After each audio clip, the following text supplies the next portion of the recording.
이었네. 아멘. 고린도전서 15장 1절에서 11절 말씀입니다.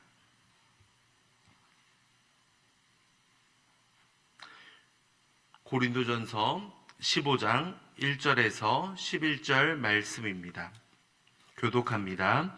형제들아, 내가 너희에게 전한 복음을 너희에게 알게 하노니 이는 너희가 받은 것이요 또 그 가운데 선 것이라. 너희가 만일 내가 전한 그 말을 굳게 지키고 헛되이 믿지 아니하면 그로 말미암아 구원을 받으리라.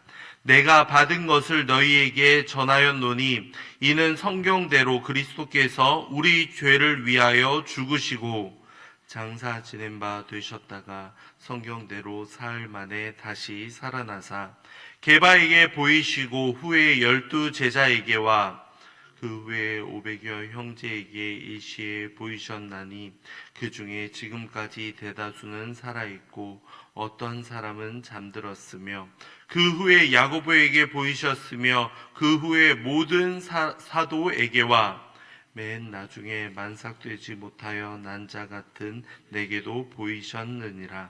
나는 사도 중에 가장 작은 자라. 나는 하나님의 교회를 박해하였으므로 사도라 칭함받기를 감당하지 못할 자니라. 그러나 내가 나 된 것은 하나님의 은혜로 된 것이니 내게 주신 그 은혜가 헛되지 아니하여 내가 모든 사도보다 더 많이 수고하였으나 내가 한 것이 아니요 오직 나와 함께 하신 하나님의 은혜로라. 그러므로 나나 그들이나 이같이 전파함에 너희도 이같이 믿었느니라. 아멘. 오늘 말씀에서 바울은 성도들에게 다시 한번 그 복음의 진수를 전하고 있습니다. 바울은 선도들에게 전했고 그리고 그들이 지금 그 안에 바로 서 있는 복음, 그것을 바로 전하고 있는 것이죠. 이것이 헛되지 않다라는 표현을 사용하는 것은 이전에 이 부활에 대해서 강조했기 때문입니다. 부활이 있지 않다면 우리가 믿는 것이 헛된 것이고 우리에게 부활이 없다면 이것 역시도 헛된 것이다 라고 말을 했었죠. 그렇기 때문에 부활을 굳게 믿고 따르는 것이 바로 제대로 된 믿음이며 그 믿음만이 성도를 구원의 길로 이끌 수 있다라고 강조를 하고 있습니다. 바울이 전하는 복음의 핵심은 무엇입니까? 바로 예수 그리스도의 죽으심과 다시 살아나심, 부활이 그 핵심이다라고 강조되고 있죠. 예수 그리스도께서는 우리의 죄를 위하여 죽으셨습니다. 그리고 3일 만에 다시 살아나셨습니다. 이 모든 것이 성경에 기록된 대로 그대로 성취되었다라고 말씀하고 있습니다. 성경대로 사흘 만에 다시 살아나셨다라는 사실이 먼저 강조되고 있죠. 이 부활이 또한 놀라운 것은 많은 증인들이 있다라는 사실이겠죠. 5절부터 보시면 게바에게 보이시고 12 제자와 그리고 500여 형제에게 보이셨고 야고보에게 보이셨고 사도와 그리고 마지막에는 바울에게도 보이셨다라고 말씀하고 있습니다.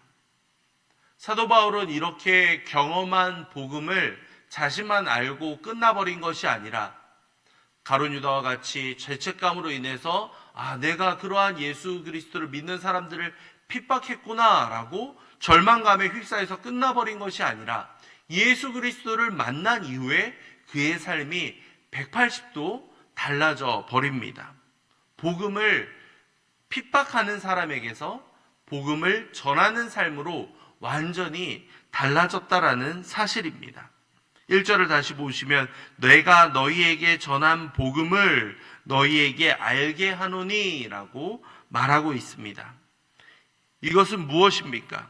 자신이 경험했던 그 복음을 받고 감격하며 그 은혜의 복음을 전하지 않고서는 견딜 수 없는 그러한 삶을 살아오고 있다라고 말하고 있습니다. 감격이 너무나 크기 때문에 증거하지 않고는 견딜 수 없었던 것이죠. 우리 안에도 마찬가지 아니겠습니까? 복음의 감격과 복음의 기쁨이 우리 가운데 희미해져 가거나 서서히 사라져 가면 우리의 삶의 목표와 상황들은 완전히 달라질 수밖에 없습니다. 복음의 그 은혜를 우리가 매 순간 묵상하며 기억해야 하는 이유가 바로 여기에 있다는 겁니다. 은혜의 복음이 우리의 삶을 변화시키며 그 복음으로 말미암아 예수 그리스도의 죽으심과 부활이 우리 삶에 얼마나 중요한 의미로 다가오는가를 우리는 매 순간 잊지 말아야만 합니다. 그리고 그것을 전하는 삶까지 이어져 가는 것, 그것이 바로 우리에게 필요한 삶의 모습이다 라고 성경 우리에게 알려주고 있습니다. 그뿐인가요? 9절을 보시면 자신의 겸손한 모습을 다시 한번 강조하고 있습니다. 나는 사도 중에 가장 작은 자라. 나는 하나님의 교회를 박해하였으므로 사도라 칭함받기를 감당하지 못할 자니라 라고 말하고 있습니다.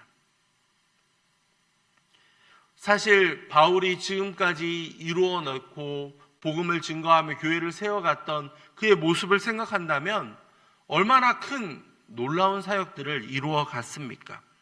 그런데 부활하신 예수 그리스도를 만나고 나서 그의 삶이 바뀌고 이제 하나님 앞에서 겸손한 삶을 살아가고 있고 그것이 계속 처음과 끝까지 유지되고 있다라는 것이 큰 의미가 있습니다. 은혜를 알기 전, 예수 그리스도를 만나기 전의 삶은 그 순간 잊어버릴 수도 있죠. 내가 이루은 성과가 이만큼 많으니까, 내가 지금 변화된 모습이 이만큼 달라졌기 때문에 과거의 모습은 완전히 잊고 지금의 모습만, 예수님을 믿고 변화된 지금의 나만을 우리는 생각하기 쉽습니다. 그런데 바울은 과거의 자신의 연약했던 모습을 잊지 않습니다. 그러기에 사도 중에 내가 가장 작은 자다라고 고백을 하고 있습니다.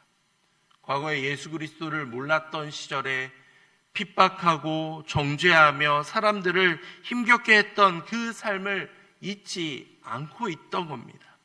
그렇기에 교만하지 않고 겸손한 삶을 그는 살아갔던 것이죠. 우리도 마찬가지입니다. 예수 그리스도를 만나면 만날수록 그분의 삶을 바라보면 바라볼수록 우리의 삶은 더욱더 겸손해질 수밖에 없습니다. 내가 이만큼을 이루었습니다. 내가 이것도 해내고 있습니다. 우리의 마음 가운데 무언가 교만함과 자랑하고자 하는 마음이 커져갈 때면 우리는 예수 그리스도와 그리고 사도 바울을 바라볼 필요가 있습니다. 겸손하게 나는 가장 작은 자입니다 라고 고백하고 있는 사도 바울의 이 고백이 우리에게도 많은 도전을 주고 있죠. 우리의 삶은 어떠합니까? 내 삶에 겸손의 그 흔적이 드러나고 있습니까? 나는 점점 예수 그리스도를 닮아가며 더욱더 겸손히 주님만을 의지하는 삶을 정말 살아가고 있습니까?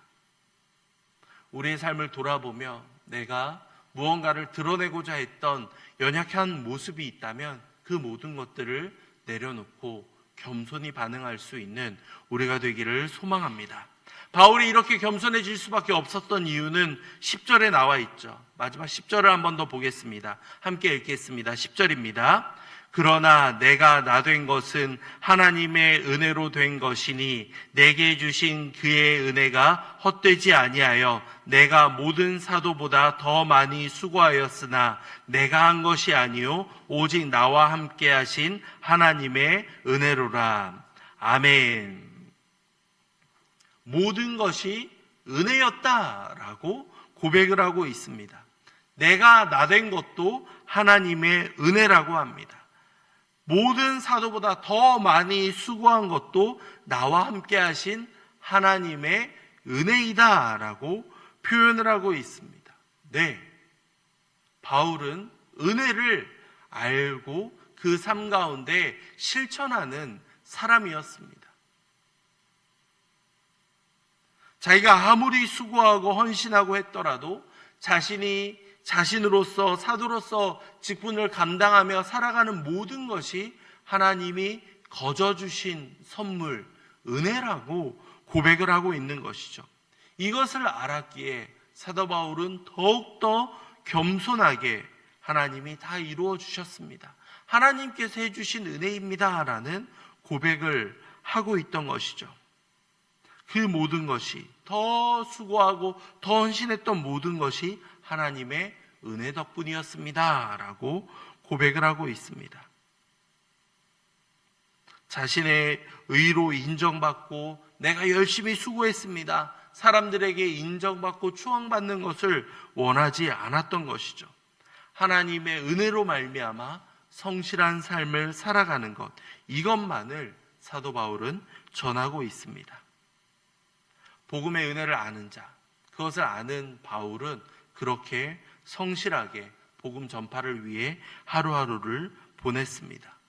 자신이 아무리 열심히 살아가더라도 자신의 열심을 드러내지 않고 오직 하나님의 영광만을 위해서 살아갔던 이 모습, 우리에게 어떠한 도전을 주고 있습니까? 예수 그리스도를 인격적으로 경험하고 만난 사람의 삶은 이와 같이 달라집니다. 복음을 듣는 것으로 끝나지 않고 전하는 삶을 살아가며 겸손한 삶을 살아갑니다. 나아가 하나님의 은혜라는 사실을 알며 그의 삶을 더욱더 열심으로 살아내는 것, 그것이 바로 복음을 들은 사람의 모습이다. 이렇게 성경은 우리에게 알려주고 있습니다. 성도님들의 삶은 어떠하십니까? 복음을 들으셨고 그 복음을 전하기 위해 하루하루를 보내고 있으십니까? 물론 주어져 있는 하루의 삶과 그리고 여러 가지 직장에서나 나에게 주어져 있는 상황들이 여유롭지 않을 수 있습니다. 하지만 내가 무엇을 위해서 이것을 하고 있고 무엇을 또 이루어가는 것이 가장 의미 있는 일인가를 생각해 볼 때 우리의 삶은 조금 더 의미 있게 변화될 수 있으리라 확신합니다. 은혜를 경험하고 은혜를 체험한 사람은 은혜에 합당한 삶을 살아가게 됩니다.